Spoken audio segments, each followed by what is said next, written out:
peregrinando por Guadalajara me encontré que las historias de la persecución religiosa son mucho más conocidas de este lado, porque tienen el testimonio desde sus padres, abuelos y bisabuelos.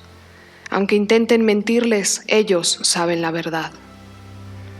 Aquí la fe se vive de otra manera, aunque cada vez más apagada. ¿Qué está pasando ahora? Anteriormente, amenazaban a las personas con un arma en la cabeza y no les hacían renunciar a su fe. ¿Qué está pasando ahora que están renunciando tantos a la fe sin que siquiera se les ponga un arma en la cabeza? Pero bien decía San Juan Pablo II, tenemos que defender la verdad a toda costa, aunque volvamos a ser solamente 12. Conocí a Miguel Salinas, escritor de Iglesia Perseguida, Iglesia Verdadera, quien nos regala esta vez una entrevista.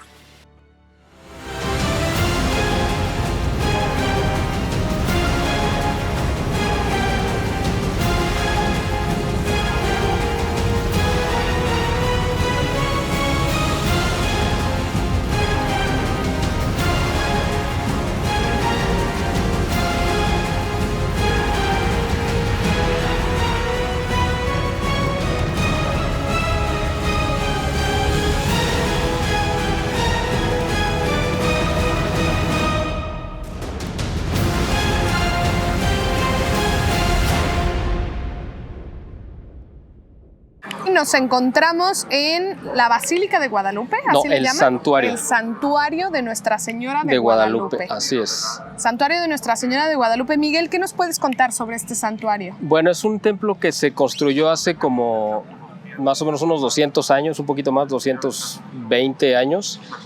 Y bueno, ha sido muy tradicional precisamente porque es el lugar donde siempre, cada 12 de diciembre, aquí es donde viene la gente a manifestar su amor y su cariño a la Virgen de Guadalupe. Es un templo hermosísimo, tú ya lo conoces por dentro, te diste cuenta el decorado impresionante que tiene porque las paredes están pintadas como si fueran tapices, pero es pintura.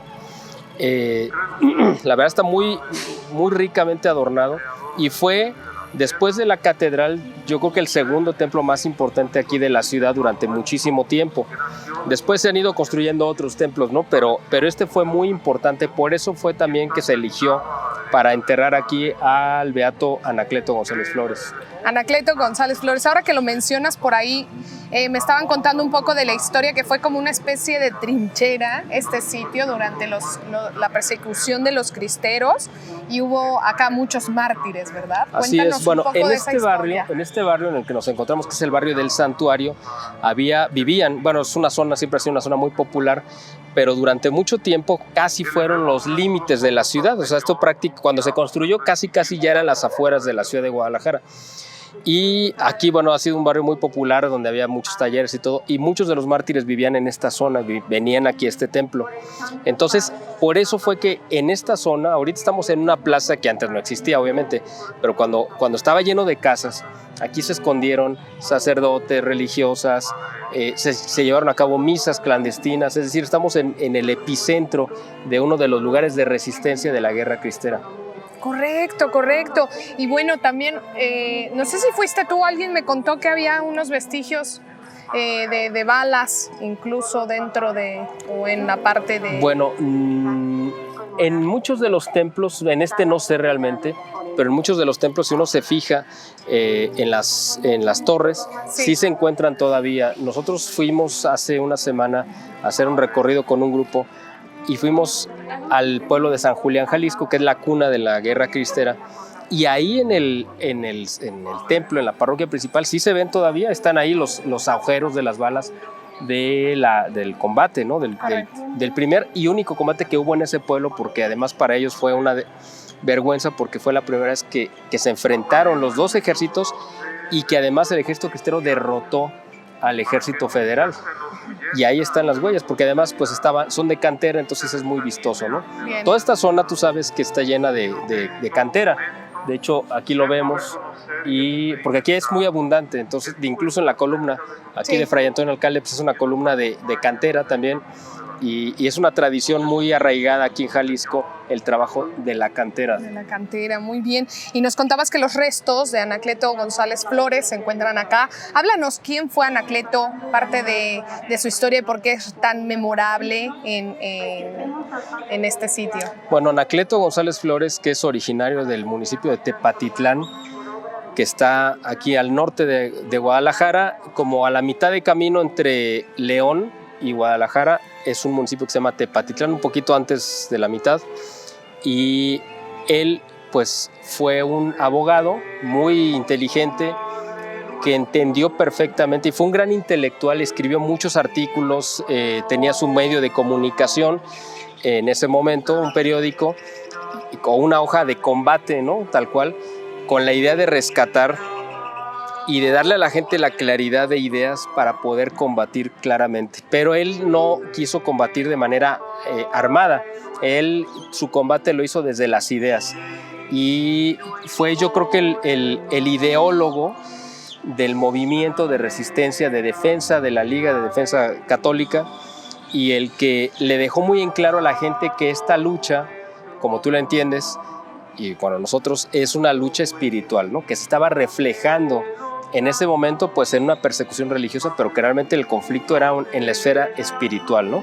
Y él lo entendió muy bien y dio esta batalla con la intención de que la gente no perdiera la confianza en Dios, pero además entendiera que estaban haciendo una defensa a la altura de las mejores causas en la historia de la iglesia, ¿no? Y de hecho así se convirtió en esa cruzada de defensa. Las cruzadas medievales también fueron un acto de defensa, no fueron de agresión, sino de defensa.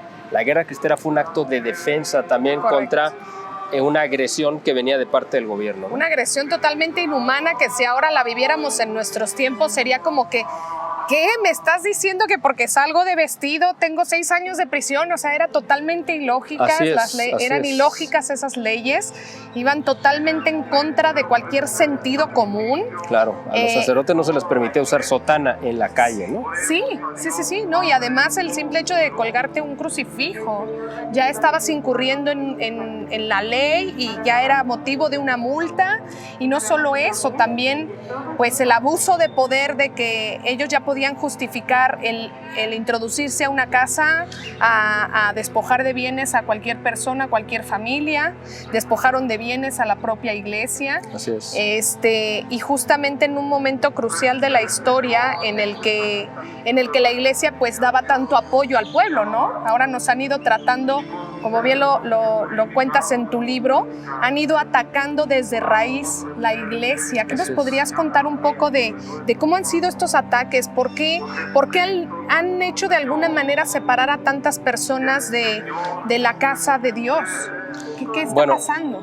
Hablando específicamente de México, porque de lo contrario sería muy amplio, pero hablando específicamente del caso de México, bueno, el acto de fundación de México como nación, porque antes no existía, no fue con la llegada de los españoles, no fue ni siquiera con la evangelización, que es un periodo de 10 años que transcurrió entre la caída de Tenochtitlán en 1521 y la aparición de la Virgen de Guadalupe. Bueno, en todo ese periodo no se puede hablar de un México como nación, sino hasta que aparece la Virgen de Guadalupe y unifica en una sola imagen esas dos humanidades totalmente distintas y, digamos, opuestas, que era el viejo mundo que venía de Europa y el nuevo mundo, o los españoles y los nativos de América o de México.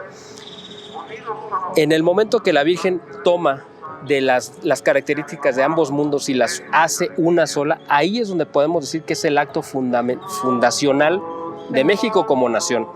A partir de ese momento, México se convierte como en una pieza incómoda para los enemigos de la iglesia. En ese momento tenemos que identificar que en 1519 inicia, digamos, la reforma protestante con Lutero en Europa, que es en el año en el que entra Cortés a México, es el mismo año.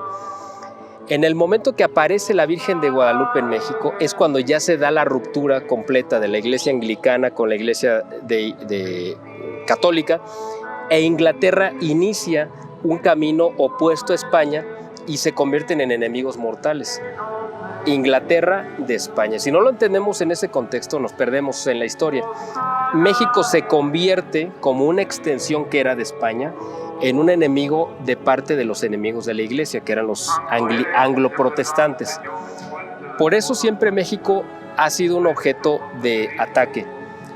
A partir de la Guerra de Independencia en 1800, sobre todo 1821, no cuando inicia, sino cuando se consuma, México regresa a su origen. O sea, México siempre fue imperios antes de la llegada de los españoles. Sí. Cuando es conquistado México, el territorio nacional, por la corona española, México se convierte en parte de otro imperio, que es el Imperio Español. En 1821, cuando se declara la independencia, evidentemente México, su vocación natural era ser imperio. Por eso Agustín de Iturbide determina que la forma de constituirnos iba a ser un imperio. Pero ya existía una nueva nación en América, que era Estados Unidos, que era una nación masónica y protestante. Esa nación masónica y protestante dijeron: no vamos a permitir un nuevo imperio católico al sur de nuestro territorio. Y ahí es donde se declara la guerra completa de la masonería contra esta nueva nación que estaba surgiendo, que además los superaba en población y en territorio. Correcto. Y ahí es donde empiezan las operaciones a través del ministro Robert Poinsett, que fue el primer representante del gobierno norteamericano en México, que es el que introduce las logias masónicas a México. Y a partir de ahí empieza una guerra cuyo primer objetivo fue derrocar a Agustín de Iturbide, y lo consiguen en 1822, por ahí, si no mal recuerdo. Él se va de México, regresa, si no mal recuerdo, en el 24 lo fusilan como si fuera un traidor, y se instaura el régimen masónico en México a partir de 1824, y no ha dejado de serlo hasta ahorita. O sea, estamos hablando de 200 años continuos de destrucción y de tratar de acabar con la esencia de la nación mexicana, que es el catolicismo. Correcto. Lo guadalupano, pero el catolicismo. Correcto. En ese punto, nosotros tenemos que entender que la guerra de persecución religiosa de 1926 al 29 es la segunda guerra realmente religiosa en México. La primera fue la guerra de Reforma, que le tocó a Juárez. Sí. Esa fue la primera, porque en esas leyes de reforma de, si no mal recuerdo, 1850 por ahí, también se determina el quitarle a la iglesia sus posesiones, incautarle los bienes. ¿Por qué? Bueno, pues porque el gobierno obviamente no tenía capacidad de construir, no tenía la infraestructura ni la presencia, no tenía escuelas, hospitales, asilos y toda la obra social que hacía la iglesia. Entonces el gobierno dijo: bueno, ¿qué es más fácil? ¿Construirlo o robárnoslo? Pues mejor no lo robamos. Y eso fue lo que hicieron: se roban todo lo que había construido la iglesia, y evidentemente no tenían ni la gente capacitada, ni la capacidad ni la experiencia para poderlo administrar. Y entonces muchas de esas escuelas, hospitales, pues simplemente tuvieron que cerrar porque no sabían cómo manejarlo. Claro. Pero eso trajo un caos tremendo. La guerra cristera fue la reedición o la segunda parte de esa guerra que ya había habido muchos años antes. Sí. Y fue el reactivar las leyes de percepción religiosa, que las incluyen en la Constitución de 1917. Ahí, pero bueno, en ese momento no se echaron a andar sino hasta 1926. Sí. Y eso fue lo que desató la persecución religiosa. Esas leyes siguen vigentes. Eso es tan importante. O sea, estas leyes que se instituyeron en persecución a la única religión católica, aún están vigentes. Así es, están vigentes, están en la Constitución, no se han cambiado. ¿Qué cosa? La diferencia es que no están activas, las tienen congeladas, pero están activas. Y el gobierno puede, si quiere. Sí. Este gobierno no es afecto a la Constitución. Correcto. Por lo tanto, no sería probable, pero podría hacerlo. Correcto. Están ahí, no se han cambiado. Esa es una de las cosas que nosotros deberíamos de pelear por cambiar, porque no podemos permitir que nuestra Carta Magna o nuestra Constitución permita este tipo de absurdos, ¿no? En un pueblo, además, que es ahorita, yo creo que todavía 90, 88% católico, sí, que haya leyes anticatólicas. Es un despropósito, es un absurdo, ¿no? Es absurdo exactamente, pero claramente como el enemigo trabaja en divide y vencerás, de alguna manera buscan atacar y ahora pues no solamente han atacado desde afuera, sino que han buscado infiltrarse también. No han buscado, se han infiltrado también y de alguna manera han estado haciendo mucho daño a la iglesia por dentro, pero algo que nos corresponde como católicos no solo es conocer la iglesia, es conocer las leyes y los fundamentos de ella para poder defenderla. ¿Cómo defiendes algo que no conoces? ¿Cómo puedes no repetir la historia si no la conoces? Entonces, algo fundamental que tenemos que hacer es documentarnos. Saber qué derechos tenemos, saber de qué trata o por qué Dios nos fundó la iglesia, porque de ahí se derivan universidades, escuelas, hospitales, toda la ayuda humanitaria y comunitaria que se ha generado en la humanidad ha sido a través de la iglesia y como bien lo dices, la han ido despojando de ella para controlar. Y acaban de decir en la homilía, porque estábamos acá sentados, que la Biblia dice no tengas miedo. 365 veces dice Jesús no tengas miedo. Bueno, en la Biblia, Antiguo y Nuevo Testamento, se menciona la palabra no tengas miedo exactamente 365 días, veces. Veces, entonces es corresponde a los días, ¿no? Claro. Es porque no debemos de tener miedo. Gracias a esa ignorancia, es por ella que nos introducen el miedo y nos están controlando de cierta manera. Así es. De hecho, eso que comentas, ¿no? Que es muy interesante de cómo nos han dividido. Aquí nosotros lo vimos en Guadalajara hace 4 años. O sea, no estoy hablando de la guerra de hace casi 100 años, 90 años, de la guerra cristera. Eso pasó hace 4 años. Aquí exactamente donde estamos parados, en esa dirección, ahorita la vas a ver, levantaron el gobierno, en ese momento el gobierno municipal, un monumento totalmente blasfemo contra la Virgen de Guadalupe, como un monumento público. Ah, el de los el del que sincretismo. Le pusieron unos calaveras a la Virgen de Guadalupe. Exactamente. Una cosa que vi que dije, ¿qué es esto? Pues? Exactamente. Bueno, nosotros, un grupo de católicos, salimos a manifestarnos y aquí se ejemplifica eso que acabas de mencionar, porque ¿sabes quién salió a defender esa figura horrenda? El arzobispado de Guadalajara. Entonces uno dice, ahí está claro que hay una infiltración, porque eso es evidente, y que los católicos salimos a defender y las autoridades que deberían de haber salido al frente de nosotros encabezando esas marchas de repudio son las que nos reprimieron para que no saliéramos a manifestarlo. Por supuesto que lo hicimos de todos modos, claro. Pero ahí te queda claro hasta dónde ha llegado esta infiltración, y esto es reciente, y estamos hablando del epicentro de la resistencia de defensa católica, que es Jalisco, y su capital, que es Guadalajara, y el centro histórico de Guadalajara, que es donde estamos. Es decir, estamos hablando del epicentro, y aquí sucedió esto hace 4 años. Sí, que es una de las ciudades consideradas más católicas de México, ¿verdad? Así es. Y que justamente lo digas así, no solamente hubo muy pocas personas defendiendo la imagen de nuestra Sagrada Virgen, sino que, como lo dices... Sí, las autoridades, el arzobispado saliera a defenderlo, ¿no?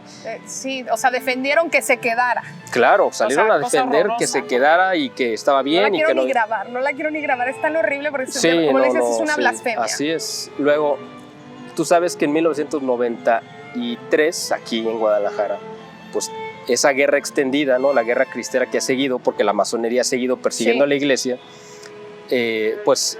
Tuvo una nueva víctima, que fue el cardenal arzobispo de ese momento aquí en Guadalajara, que era el cardenal Posadas Ocampo, Juan Jesús Posadas Ocampo.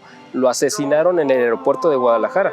Eso fue en 1993 y fue algo escandaloso porque supuestamente lo fingieron como que había sido un tiroteo entre narcotraficantes, entre el Chapo Guzmán con el Güero, con los hermanos Arellano Félix en el aeropuerto de Guadalajara, y curiosamente al que le tocaron todas las balas fue al arzobispo que iba llegando al estacionamiento. O sea, fue un ataque artero. ¿Por qué? Porque él se había convertido en una pieza incómoda para el gobierno y para una élite masónica que ya lo había amenazado de muerte, y que el arzobispo tenía información muy comprometedora para el gobierno, y lo matan.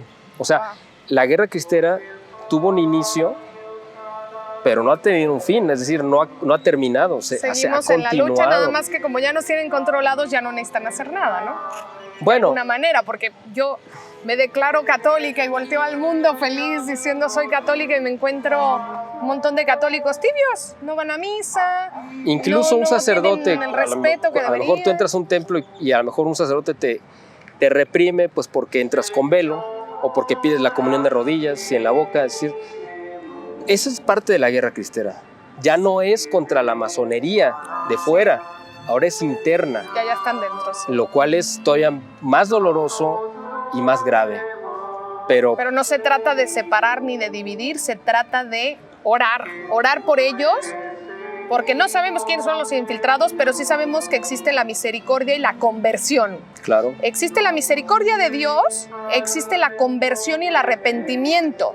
Entonces, por muy infiltrado que esté, si realmente se arrepiente, conoce a Dios y dice, perdóname, a lo mejor esos que se habían metido a hacer daño terminan siendo los principales que la defienden. Entonces, se trata de buscar la manera de ayudar a nuestra iglesia, de unirnos, nada de separarnos, porque Claro. esta plática justamente Así es. va hacia ello, hacia llamar a la unión de nosotros como hermanos Claro. y decir, nosotros somos piezas fundamentales, somos, creo que muchísimos más. así es, claro, así es, totalmente. Y lo vimos con los cristeros. Los cristeros ganaron, siendo que cualquier otro en estas épocas diría, no, contra el gobierno no puedes hacer nada. Pero ¿qué creen? Que en el gobierno también hay personas buenas. Claro. Hay muchos héroes y personas que se entregan a Dios y dicen, yo no me atrevería a matar, no me atrevería a robar, no me atrevería a ir contra ninguna de las leyes de Dios. Porque si van contra las leyes de Dios, van contra Dios. Claro. Entonces, hay personas que realmente conocen a Dios y no irían en contra de Él. Y por eso hay que orar por ellos para que se unan a nosotros, todos nos unamos, mejor dicho, no separar, no crear cismas y ante todo buscar la manera de protegernos y ayudarnos porque somos una gran familia. Así es, claro.